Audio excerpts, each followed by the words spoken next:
do the boarding part. We hope you'll in an exciting way. hope you'll go along with us. We have about 300 PowerPoint slides with a lot of copy, and we hope to have about 5 minutes at the end for some improv games. I'm kidding. Well, get up there and kick us off. See, we have a concept. We have a concept.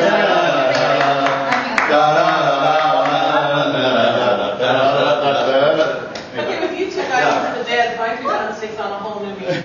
I'm going to tell We're all about mashing up CPS and improv. Yeah. Actually integrating CPS and improv, fusing them. Yeah, and you guys are almost all facilitators of some fashion, right? And I've worked with some of you before, and a lot of the facilitators use some improv games as warm-ups for group process and for ideation and so forth. And they're great. They're great energizers. They're great team builders. And if that's the only way you ever used improv, that would be just fine because it's a good use of it. But Doug and I, as we were sort of formulating our concepts and such, we thought that maybe there was a way to integrate them more directly into the process. So that's what we've been attempting to do in our cooperative career there. But the parallels around CPS and improv are there in divergence. In CPS, it's deferred judgment. It's an improv, you always accept an initiation. In CPS, you build on ideas. In improv, you say yes and. You probably heard that phrase time and time again. CPS, you create and build wild ideas. In improv, you heighten and explore. You go for quantity, and you build. Well, yes and is stolen directly from the improv world. When I first came to CPSI in 1990, they weren't saying that. So that's new stuff that's been brought in to the CPS language. And much like in CPS, where we're coached to converge creatively as well as diverge creatively, improv has some interesting convergence parallels because yes, in improv, when you're in a scene, you're making decisions all the time, but it's always with a sort of positive forward flow to keep the scene moving and in a very cooperative manner. So even if I don't like Doug's decision in a scene, I go with it, and I commit to going with it. So there's lessons to be learned there for us in CPS as well. So here's the thing.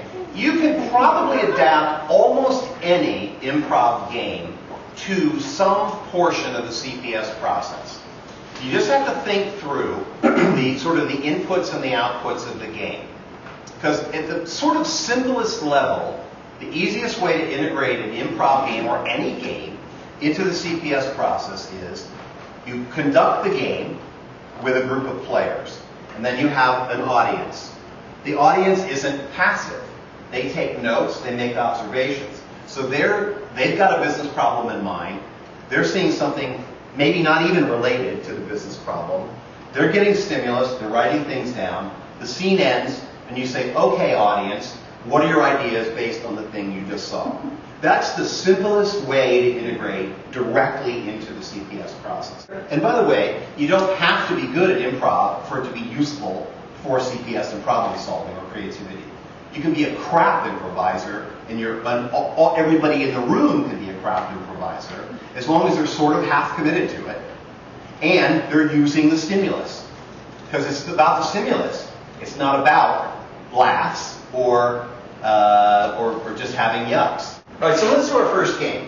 Boom. Done it. Okay. All right. Let me explain this game. When I first started workshops at Second City many years ago, we opened up all of our sessions to warm up with a spacewalk. Many years later, and it was just that, just a warm up. Many years later, a disciple of Viola's by the name of Gary Schwartz did a spacewalk for us. And it was 45 minutes long, and it was rich in experience and detail, and it just really opened our eyes around the spacewalk. We're going to do a short version here today. It's not just a warm-up. Simply intermingle with each other. Just slowly, comfortably shake out the tensions of the day. Use the whole room. Yeah. Over here. Every inch is available. And as you walk around, kind of, you take a couple of deep breaths. I think with zero gravity, you just need space. space. If you want to imagine that you're weightless, that's a good idea. That's an initiation to it. Imagine that you're weightless as you walk through the space. Imagine George Clooney is at the door. Hi, George. There's Sandra Bullock. Space, you're all with us. Everything's happy, you're saying hello. Now, I want you to walk through space and not notice other people. Not notice other people. We're in a void.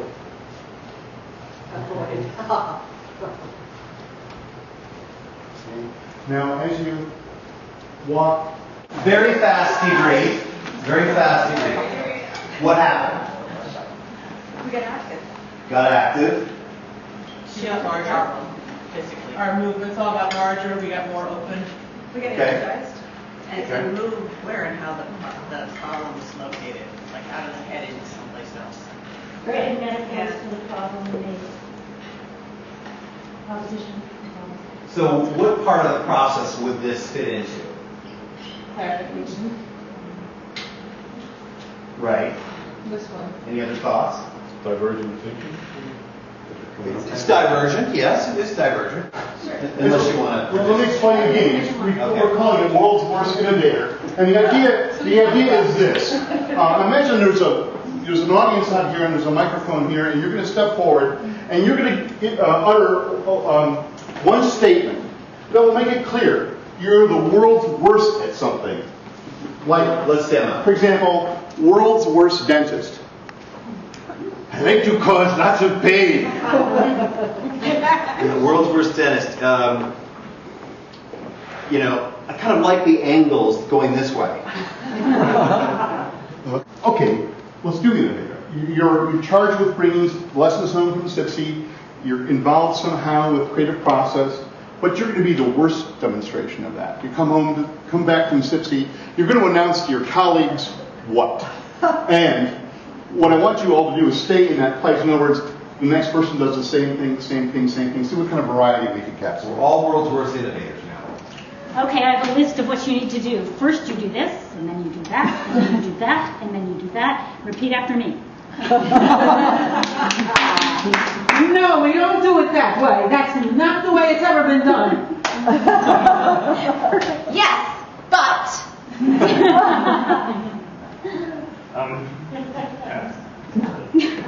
My way is the best way. Everything they taught us at CPSI was wrong.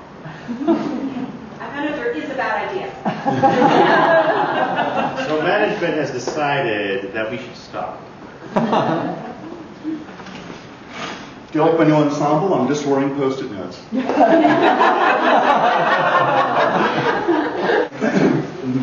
So, what happened there?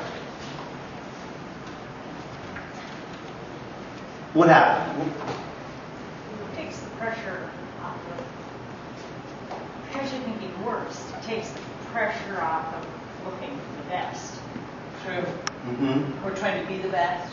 We're trying to model the best. Because we're always trying to improve. Everything always has to be positive. Right. What's the value of going the complete other direction? It makes you think about when you do those things. So you could do it for ground rules, maybe. The world's worst brainstorming participant.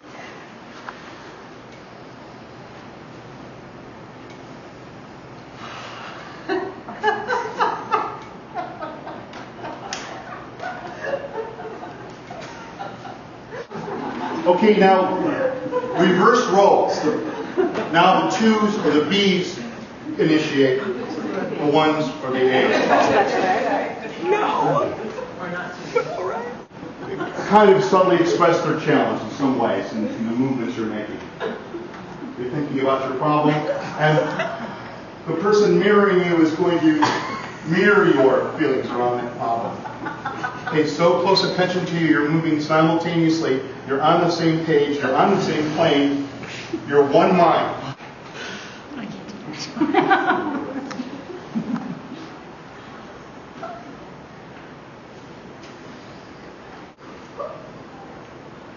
Know that you are one. Know that you fully are connected. Under the understanding.